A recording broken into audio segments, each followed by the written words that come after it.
Hey everyone, one issue I don't think will ever be fixed on YouTube is a copyright and takedown system. In every single story of someone's video that they worked hard on, when it gets taken down by another person, it's for the most dumbest reason ever. It happens the most commonly, or all the time, with YouTubers with a shred of legitimacy, where they actually spend time researching dirt on a scummy person that deserves, shit on them. But then said person has enough reach with the manager or people in YouTube that they get the video taken down for a very, very vapid reason. I mean, that's happened numerous times, and that scummy person normally goes to lockdown mode where they don't talk to anyone else like on Twitter, because all they care about is just having the video taken down, and that's it. Like I said before, if they have a very spineless reason to actually take down the video, they're not gonna waste their time making it seem like they have good evidence to do so. But in this scenario, it really is moronic and made worse by the fact like the person being over, the YouTuber, is actually a good channel that puts effort in their videos. Most of you already know about Internet Anarchist. Out of a mix of documentary and exposed channels on YouTube, he really is up there for one of the better ones. And recently, one of his last videos was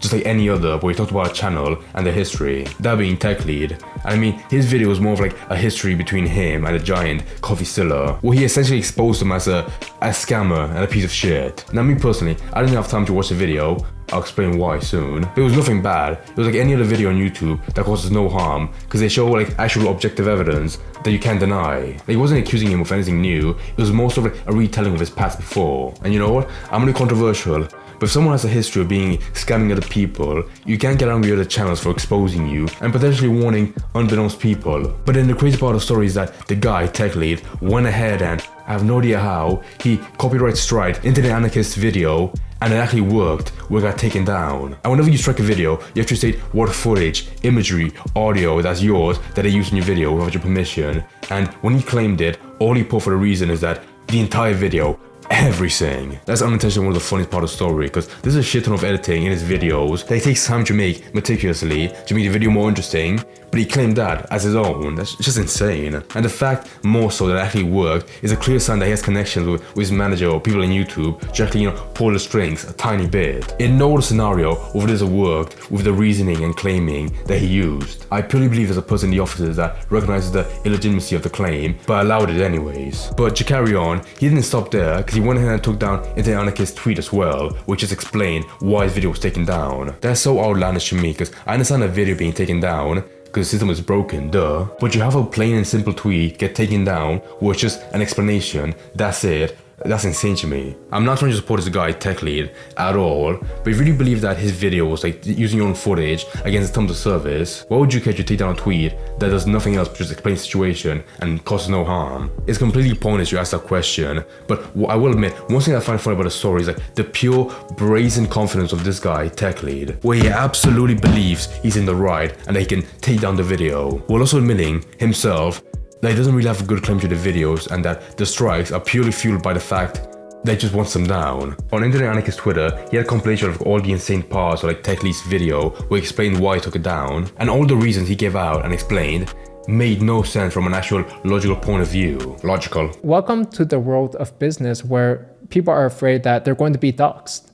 Well, if you're going to come into business and do business in this world, yes, you're going to be doxxed. You better have an identity. Well, yeah, this is business, right? People have a complaint against you. You can't just be a nobody and hide behind anonymity, right? One of the main reasons I will actually copyright strike a video, though, is I want to know who's behind the video, right? I want to know who these people are. What if it's somebody I even know in real life? Oftentimes these haters are people who know you very well, actually. I mean, this could be a real physical threat to me. I forgot about that part. That's so bad. Really, these scam tubers exist only because I allow them to exist. And I can shut them down anytime I like because I own all of the copyrights to the images and audio that they're using. I will issue these copyright strikes on these new YouTuber, scam tuber videos. And I don't really care one way or another, I guess, but it's more of a hazing ritual for me, like a welcoming ceremony, just to let them know what they're in store for and who runs the show around here, who owns the content around here. So this is my welcoming ceremony. What happens next in these copyright strike cases is typically we go into court proceedings where I have 30 days to file a legal action, which typically I'm not going to waste anybody's time doing. This is really just my welcoming ceremony, hazing ceremony for people. And so the video will probably be back up after a while. Now, regarding these copyright claims, the truth is I don't really care. If I wanted to, I could go find all of these expose videos about me and copyright strike each and every one of them and take them down and take them to court if I really cared. Well, there you have it. Just the pure comments of like an actual Roman emperor going against the barbarian class and killing all of them. That's so bad. You know how animals have like an intrinsic sense of survival where they don't make dumb shit or dumb mistakes? This guy doesn't have that. And he doesn't even have the foresight to see like in the future, everyone's gonna see this video and be like, wow, you're full of shit, we're not gonna listen to you. That hazing part is so dumb. Like, not only does it sound gay, insanely gay, but what are you trying to achieve apart from making it clear to everyone that you're drunk on power and you don't give a shit about what you actually do? Or that any of the claims you actually make are backed up? That thread I gave out as well. God, it's so formless. I mean, he even admitted himself that the video, like Internet Anarchist video, will be put back up soon. He doesn't care about that. But odds are, if they allow that, they're gonna see this milky-eyed blind idiot that just take down his channel because he can't be trusted. As funny as all of this is, Internet Anarchist is still having a hard time talking with the support team, which I know for a fact is a pain in the ass from previous recountings of other YouTubers that have been in the same situation as him. But one thing that TechLead said in that video that goes against them is that highlights like one massive flaw with the takedown system, where if you want to appeal your video or appeal a takedown, you have to give out your personal details, like your address, where then that information is passed on to the person that made the claim.